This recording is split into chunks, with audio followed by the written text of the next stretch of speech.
Halo guys, Assalamualaikum warahmatullahi wabarakatuh. Kami dari kelompok 4 yang beranggotakan yaitu Livia Vela Priyatna, Kesa Dwi Febrianti, Hafna Ilmi, Zefia Yunitias, Afira Rosma, dan Pindra Yogi. Pada kesempatan kali ini, kita akan membahas tentang pemberontakan PKI Madiun. Yuk simak tiap-tiap slide-nya. Pemberontakan PKI Madiun. Peristiwa Madiun atau juga dikenal dengan pemberontakan PKI 1948 adalah konflik bersenjata antara pemerintah Republik Indonesia dan kelompok oposisi sayap kiri yaitu Front Demokrasi Rakyat atau FDR. Selama Revolusi Nasional Indonesia, Front Demokrasi Rakyat terdiri atas Partai Komunis Indonesia, Partai Sosialis, Partai Buruh Indonesia, SOBSI, dan Pesindo. Konflik ini dimulai pada tanggal 18 September 1948 di Madiun, Jawa Timur, dan berakhir 3 bulan kemudian ketika sebagian besar pemimpin dan anggota FDR ditahan dan dieksekusi oleh pasukan TNI. Kemudian latar belakang.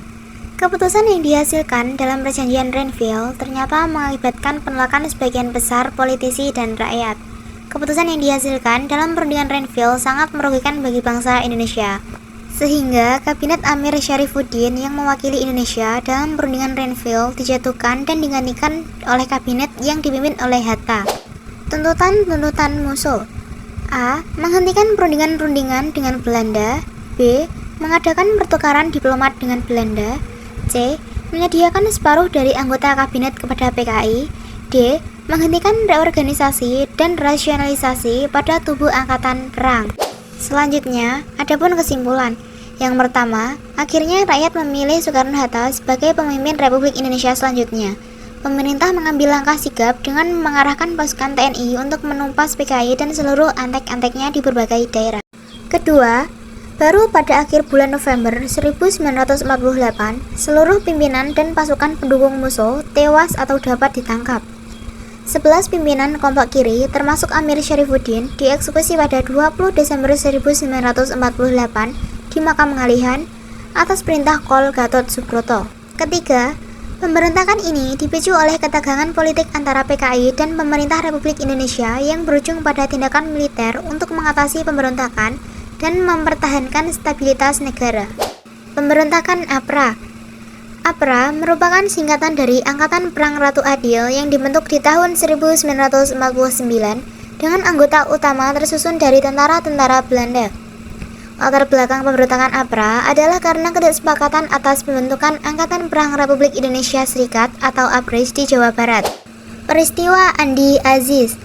Peristiwa Andi Aziz adalah upaya pemberontakan yang dilakukan oleh Andi Aziz, seorang mantan perwira KNIL yang berusaha untuk mempertahankan keberadaan negara Indonesia Timur dan enggan kembali ke negara Kesatuan Republik Indonesia.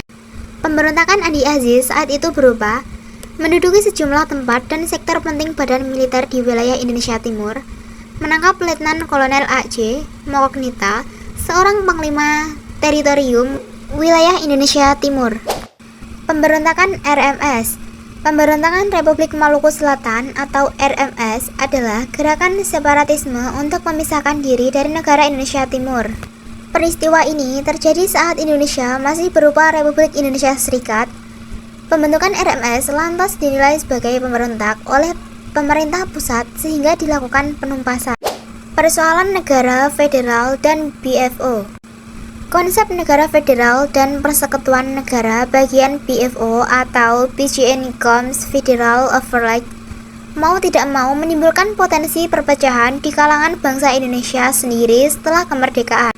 Persaingan yang timbul terutama adalah antara golongan federalis yang ingin bentuk negara federal dipertahankan dengan golongan unitaris yang ingin Indonesia menjadi negara kesatuan.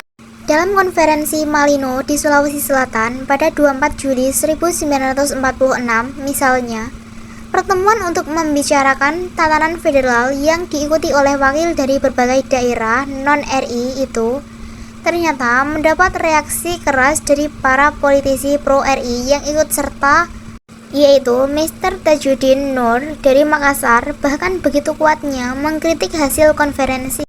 Perbedaan keinginan agar bendera merah putih dan lagu Indonesia Raya digunakan atau tidak oleh negara Indonesia Timur juga menjadi persoalan yang tidak bisa diputuskan dalam konferensi. Kabinet Negara Indonesia Timur juga secara tidak langsung ada yang jatuh karena persoalan negara federal ini. Sekian penjelasan dari kami mengenai pemberontakan PKI. Sebelum mengakhiri presentasi ini, ke pasar beli ikan teri. Teri bagus ada di Banyuwangi. Selesai sudah presentasi ini, mirip kita yang selesai tanpa memulai. Wassalamualaikum warahmatullahi wabarakatuh.